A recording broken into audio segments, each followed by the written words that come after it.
Salut à tous, on se retrouve pour une nouvelle vidéo débriefing de Tahiti, enfin, après presque 2 mois qu'on est parti, un truc comme ça, hein, ça va faire quasiment ça. Donc on a pris un peu de temps en France, on s'est reposé, etc. après notre retour de Tahiti. Et là, on vous filme ça en direct de San Francisco, donc le voyage a repris. Donc après cette vidéo, vous aurez les nouveaux vlogs aux États-Unis. Mais là tout de suite on va faire le débriefing donc de Tahiti. Alors ça sera pas une vidéo notre avis sincère sur la Polynésie française, mais bien sur Tahiti, parce que la Polynésie française c'est immense et nous on a fait que Tahiti et Moorea, mais bon pour résumer Tahiti on va dire. Alors sur Tahiti on est resté 28 jours exactement, donc un mois quoi, et plus précisément on était à Pamatai. Ouais, c'est ça. Donc c'est là qu'on était logé, donc merci beaucoup à Sylvain qui nous a logés. Donc c'était vraiment très généreux de ta part. Surtout un très beau logement. Très beau logement, ouais. Et après on est parti 3 jours sur l'île de Moorea, donc c'est l'île qui est la plus proche de l'île de Tahiti. Donc tout ça on vous l'a filmé, c'est en vlog et apparemment ça vous a bien plu. Malgré qu'on n'ait pas fait beaucoup de vidéos pour le temps qu'on est resté, on va en parler un petit peu d'ailleurs, pourquoi on a fait si peu de vidéos. Étant donné que Tahiti fait partie de la France, il n'y a pas besoin de visa pour y aller si vous avez un passeport français évidemment, donc ça c'est assez pratique. Ça c'est cool. Au niveau des points positifs pour Tahiti, la première chose que vous pouvez remarquer dès que vous arrivez dans l'aéroport, c'est la gentillesse des gens. L'accueil, les gens sont vraiment super sympas. Même les douaniers, les gars à l'immigration sont super cool, ils te tutoient tout de suite. Beaucoup de tutoiements, tout le monde se tutoie quasiment sur l'île. Donc c'est vrai que nous au début c'était un peu bizarre, parce que c'est vrai que tu as l'habitude de vous voyer les gens quand tu les connais pas. Et tu prends vite l'habitude, mais c'est vrai qu'au début c'est un peu bizarre. Mais c'est vrai que ça tout de suite donne une relation un peu amicale. Donc ça c'est assez cool. Et d'ailleurs justement au niveau de la gentillesse aussi, certes les locaux sont très gentils, mais les Français qui y sont aussi, notamment tous ceux qui nous ont aidés et qui nous ont accueillis, Sylvain, Mathieu, Yvon, tout ça, tous très gentils, on sentait une vraie volonté de nous faire découvrir l'île et franchement ça c'était super agréable et très sympa quoi. Alors la météo c'est aussi un avantage parce que on a dû avoir 2 heures de pluie en un mois, ça doit être ça, à peu près. Alors à savoir que l'île c'est vraiment très inégal, genre il y a des parties de l'île qui sont réputées pour vraiment pleuvoir quasi tous les jours, mais côté Papeete, Pamatai, vers le kilomètre 17, tout ça, il fait relativement beau quasi tout le temps, et ça a été notre cas, il a vraiment fait très beau. Des fois ça peut être couvert, mais il pleut pas. Nous ça n'a même pas été notre cas, franchement on a eu du ciel bleu quasiment tout le temps. Sachant qu'on est parti pendant l'hiver nous, donc l'hiver à Tahiti. Il faut aussi savoir qu'il y a une saison des pluies en Polynésie, donc là par contre il pleut vraiment beaucoup, il fait très humide. Mais nous on y est allé en juillet-août, et au niveau météo là c'était nickel. Franchement c'était top, au niveau température pour eux il faisait peut-être un peu froid, mais pour nous c'était parfait, la journée il faisait vraiment bon, et le soir ça se rafraîchissait, mais c'était bien quoi. Donc la météo franchement au top. L'été ça doit être un peu plus difficile, mais là nous c'était vraiment très bien quoi. Niveau paysage évidemment, troisième point positif, c'est un endroit qui est magnifique. Franchement c'est beau Ça dépend quand même des îles, c'est différent par exemple les plages de Tahiti par rapport aux plages de Moorea. Ça a rien à voir. Les plages de Tahiti elles sont jolies, mais voilà c'est un sable volcanique, donc un sable noir. L'eau elle est pas bleue cristalline. Pas partout. Pas partout, mais elles sont quand même très jolies. Il y a de la verdure partout. Partout, il y a de la montagne si tu aimes ça. Donc là pour le coup c'est vraiment magnifique quoi. Au niveau des paysages, effectivement moi je trouvais ça très beau. Tahiti et Moorea sont vraiment différents, donc je trouve que les deux sont à faire vu que c'est à côté. Moorea nous a vraiment vendu beaucoup de rêves, genre Moorea c'est vraiment les îles paradisiaques. Tahiti, on en parlera un peu dans les points négatifs, c'est moins paradisiaque sur certains endroits. On va en parler un petit peu après, mais pour voir certains paysages, ça peut être compliqué sur Tahiti. Il va falloir faire un peu d'effort physique, des grosses randonnées, tout ça. Malgré tout, tu peux quand même voir des belles choses. Et surtout, moi, ce qui m'a impressionné, c'était le cas à Moorea, mais aussi à Tahiti. Sur certaines plages, c'est le lagon. Bon, déjà, ça c'est très beau. Mais en plus, tu plonges à peine un petit peu avec ton masque et ton tuba. Et vraiment, c'est un aquarium, quoi. C'est vraiment des poissons, c'est pas quelques poissons et tout, c'est un truc de fou le nombre de poissons, des bancs entiers, des bancs entiers de 50-60 poissons, des trucs énormes, franchement, enfin, moi j'ai vraiment été impressionné par rapport à genre la Thaïlande ou des endroits comme ça, il y en avait beaucoup plus, donc le lagon à Tahiti et Moorea, ça m'a vraiment impressionné, pour ça c'était vraiment cool. Donc il faut savoir en fait que la Polynésie française, mine de rien, c'est pas si touristique que ça. Ouais, par exemple, la Polynésie, elle reçoit autant de touristes en une année qu'une semaine à Hawaï, donc c'est un truc de fou quoi. Du coup tout ce qui est coraux, tout ce qui est faune et flore n'est pas détruit par le tourisme. C'est beaucoup mieux préservé en tout cas, je pense. Après peut-être que Bora Bora c'est différent, ça allait un peu plus, une partie très touristique mais tu vois que c'est pas aménagé pour les touristes, que ça reste quand même très préservé, et ça c'est c'est très sympa quoi. Bon, je vais le dire celui-là, un point positif que j'ai beaucoup aimé, c'est la nourriture. Franchement je m'y attendais pas, mais la nourriture franchement à Tahiti j'ai adoré. Franchement c'était vraiment bon, en plus on a bien pu découvrir grâce à Mathieu, sa femme qui est pure tahitienne, qui du coup nous a fait quelques repas et tout, et franchement c'était vraiment super bon quoi. Donc un coup de cœur pour cette nourriture, je pensais vraiment pas en venant, parce que quand on regarde sur internet les spécialités, des fois ça nous disait 100 plus, et au final c'était vraiment super bon quoi. Donc ça j'ai adoré. Là pour le coup c'était vachement bon, le poisson cru. Ouais, ça c'était trop bon. Toutes les spécialités à base de poulet. Les boissons, les fruits que tu trouves, c'est vraiment très bon. Et pour le coup, culinairement, je trouve qu'on voyage. Ouais. Tu vois, c'est pas des choses que tu peux retrouver, revisiter en France, tu vois. Parce que tu vois, tu vas en France, tu peux quand même goûter à des sushis, même si c'est refait façon française. Toutes les cuisines asiatiques, tu les retrouves plus ou moins en France, mais là, la nourriture tahitienne, c'était la première fois que je mangeais des plats comme ça. Et j'en profite pour rebondir sur un point, bah, c'est la culture aussi. Je trouve que la culture tahitienne est vraiment très intéressante. Genre par exemple, t'arrives à l'aéroport, il y a un groupe qui t'accueille en train de jouer du ukulélé et tout. On a été voir des spectacles, enfin on a été voir un spectacle de danse traditionnelle. Franchement c'est vraiment à voir, c'est hyper sympa. Et du coup la culture qu'il y a autour de Tahiti et tout est vraiment intéressante et sympa à découvrir. Ouais, tout le folklore, c'est vrai que il y a une langue tahitienne déjà, et c'est vrai que voilà, Yolana, tout le monde parle français, mais il y a des petits mots tahitiens qu'on entend très régulièrement, le bonjour, le merci, des petites choses comme ça. Et bah mine de rien, ça donne un petit charme, tu vois. Franchement, et puis le truc des fleurs dans les oreilles, tout ça. Enfin, il y a plein de petites choses, mais moi j'ai vraiment adoré cette culture. C'est vraiment très sympa. Cool. Et en plus de la culture tahitienne propre, il y a quand même beaucoup de nationalités et de religions qui sont quand même présentes sur l'île. Et ça, c'est appréciable quand même. Donc les gens sont assez ouverts. Il y a des Mormons. Ouais, il y a des Mormons. Il y a des Mormons qui sont présents sur l'île, une grosse communauté asiatique, il y a vraiment de tout et ça c'est très appréciable. Au niveau des activités, c'est vraiment pas trop mal sur l'île. Tu peux faire pas mal de choses, tu peux faire de la plongée, tu peux faire du jet ski, tu peux explorer l'île, il y a beaucoup de tours organisés, tu peux faire beaucoup de randonnées, parachute. Oui, je crois qu'il y avait, Voilà, on n'a pas fait, mais il y a. Donc il y a quand même pas mal de choses à faire. Ouais, ça pour le coup, il y en a pour tous les goûts. Mais petite contradiction, dans les points négatifs, il n'y a pas tant de choses à visiter que ça. C'est vrai, Des points touristiques vraiment purs. Quand tu tapes sur internet que faire à Tahiti, aller voir telle cascade, aller voir tel lagon, etc. Mais il y a quoi? Il y a 10 trucs et c'est des trucs qui se visitent assez rapidement, genre comme le trou souffleur ou les cascades qui sont à côté, des choses qui vont quand même assez vite à faire. Donc si tu restes 3 semaines sur l'île de Tahiti, bah j'espère que t'aimes la plongée et la randonnée, parce que sinon tu vas vite tourner en rond. Donc voilà, on dit qu'il y a de la randonnée etc à faire, c'est pareil, tu verras dans aucun guide, en tout cas sur internet, te conseiller de faire des randonnées, de monter en haut des sommets et tout, parce que c'est des randonnées assez exigeantes, donc ça à prendre en compte. Elles sont pas accessibles à tout le monde. Moi par exemple je peux pas quoi, elles sont pas balisées. Elles sont entretenues vraiment par les randonneurs locaux quoi. Donc ça c'est surtout aussi le côté vertige et le côté ça grimpe de ouf quoi, donc il faut avoir une certaine forme physique quand même pour pouvoir les faire. Par contre les récompenses sont là, les paysages sont vraiment incroyables, donc ça vaut le coup.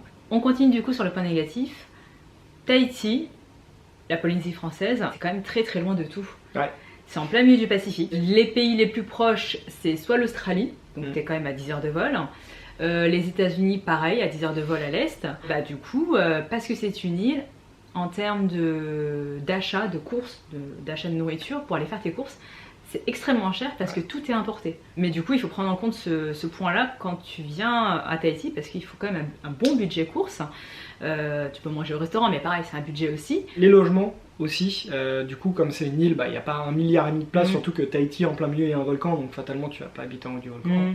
Donc les logements, les prix, ça y va. Sur Moorea, qu'on a fait, c'est pareil. Alors tu peux trouver des trucs accessibles, mais tu n'auras pas un logement à 20 € la nuit, quoi. Ça paraît quasi impossible.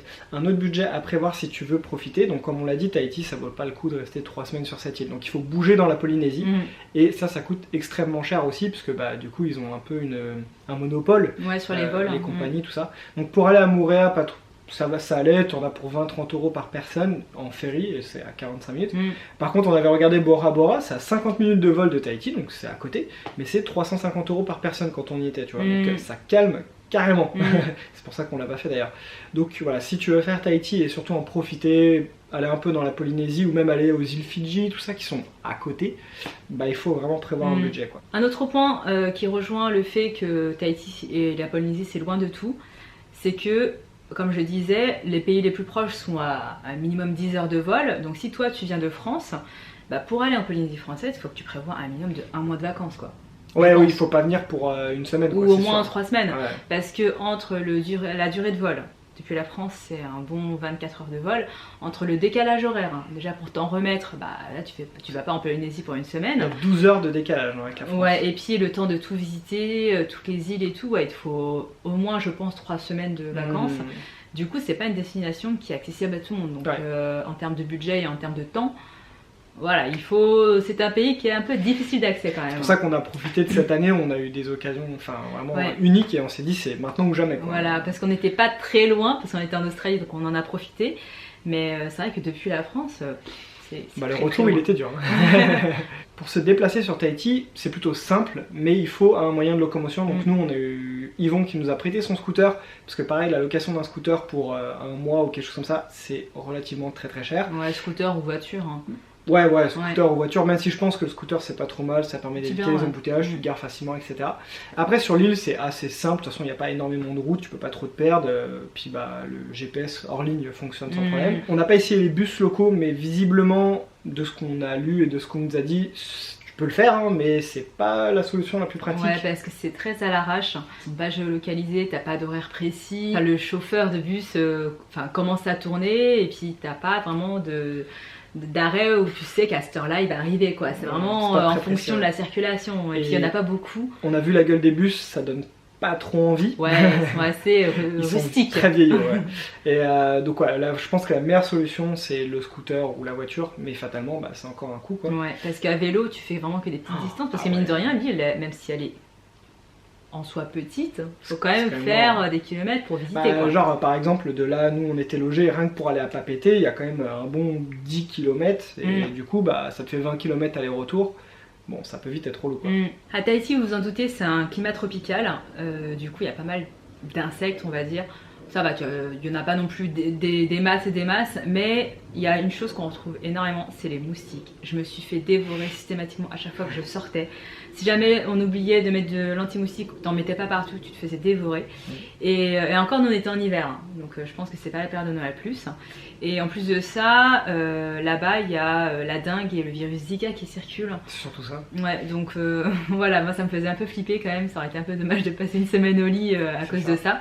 Donc faites vraiment attention, n'oubliez pas le répulsif à moustiques, n'oubliez surtout pas. Et puis le soir, vous sortez couvert, des vêtements un peu longs. Ouais, quand c'est l'hiver, ça va parce que franchement, mettre des manches longues le soir, ça allait. Oui, le soir, ça allait, la journée, ouais. Et justement, pour rebondir un peu sur tout ce qui est insectes et animaux, par contre, ça c'est un gros avantage de Tahiti, c'est qu'il n'y a rien de dangereux. Donc en termes d'insectes, il y a juste ce qu'ils appellent les mille-pieds, c'est les espèces de mille-pattes un peu centipèdes là, qui peuvent te mordre, mais bon, faut un peu le chercher on va dire quand même. Donc là-dessus, il n'y a pas trop de soucis. Et au niveau des animaux dangereux, franchement, il n'y a quasiment rien, il n'y a pas de serpents spécialement. Ou alors s'il y en a, ils sont pas venimeux quoi. Ouais, voilà.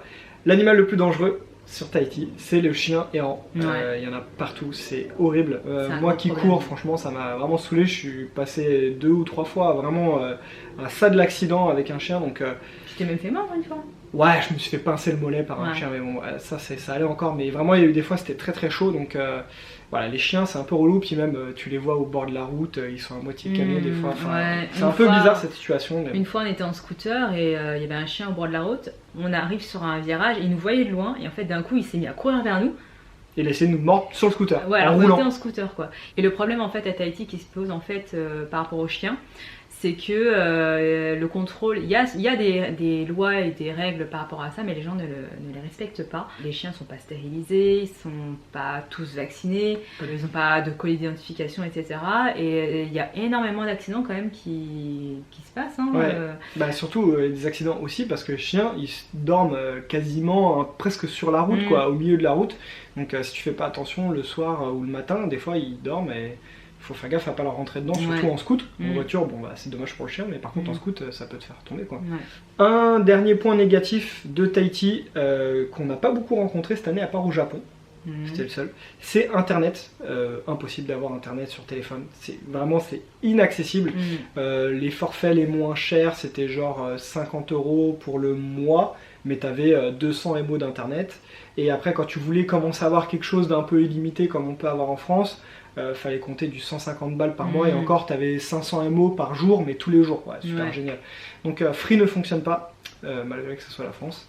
Donc du coup on a fait ça internet, en soi ça s'est très bien passé. Tu t'enregistres Google Maps en ligne, et après bon bah ça passe, il y a du wifi à certains endroits de la ville, c'est pas toujours, mais bon il y en a un peu. Donc voilà notre avis sincère sur Tahiti. Encore une fois un grand merci, un grand merci à Yvon, Mathieu et sa famille, Sylvain et Loulou.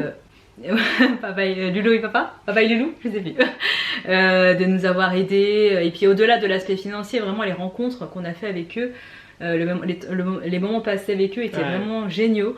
Ça a vraiment changé, je trouve, notre séjour là-bas. Donc ça, c'est encore un grand merci à vous. Merci pour toutes les visites que vous nous avez fait faire et tout. Donc, franchement, c'était vraiment top. Du coup, pour vous expliquer très rapidement pourquoi est-ce qu'on n'a pas fait autant de vidéos que ça, malgré qu'on ait fait des choses sur Tahiti. Donc on a fait une vidéo à Tahiti, une vidéo à Moorea, voilà.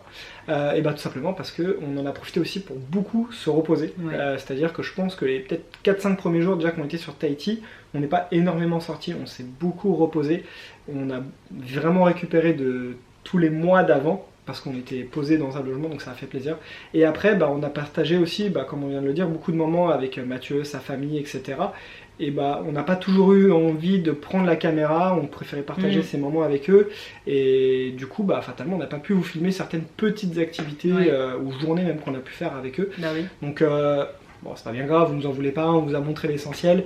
Et nous, au moins, on a passé des bons moments et voilà. Mais c'était la petite explication de pourquoi. On te remercie d'avoir regardé cette vidéo, j'espère que ça t'a plu, puis que ça te permettra peut-être de t'organiser pour ton voyage à Tahiti et en Polynésie française. N'hésite pas à t'abonner pour suivre notre aventure, donc c'est la dernière destination, les États-Unis, mais il y en a pour un bout de temps, parce qu'on reste quasi 2 mois aux États-Unis, donc et puis on prévoit tout l'Ouest américain, les parcs et tout, donc ça va être génial, donc n'hésite pas à t'abonner pour suivre ça, et puis on se dit à très bientôt pour une prochaine aventure.